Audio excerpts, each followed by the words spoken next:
તો આ કાનનો પડદો શું છે અને એ ફાટી જાય તો શું થાય? કાનનો પડદો એટલે આપણે એના માટે કાનની રચના સમજવી પડશે. કાનના 3 ભાગ હોય છે. એક બહારનો ભાગ જેને આપણે એક્સટર્નલ ઇયર કહીએ છીએ. બીજો મધ્ય કાન કે મિડલ ઇયર કહેવાય. બહારનો કાન અને મધ્ય કાન એ વચ્ચે એક બેરિયર હોય છે જેને કાનનો પડદો કહેવાય.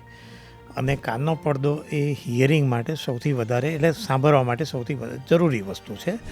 એટલે કાનનો પડદો એ આપણને બહારથી જે આપણે સાઉન્ડ સાંભળીએ છીએ એ અંદરના કાન સુધી પહોંચાડે છે. જો પડદો ફાટી જાય કે પડદાને નુકસાન થાય કે એમાં ઘણી વખત પડદામાં ઇન્ફેક્શનને લીધે કે ટ્રોમા વાગવાને કારણે ડેમેજ થાય છે અને પડદામાં કાણું પડે છે.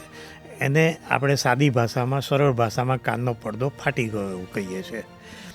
એને કારણે કાનમાં ચેપ લાગે, ઘણીવાર કાનમાંથી રસી આવે અને સાંભળવામાં તકલીફ થાય, ઓછું સંભળાય આપણને.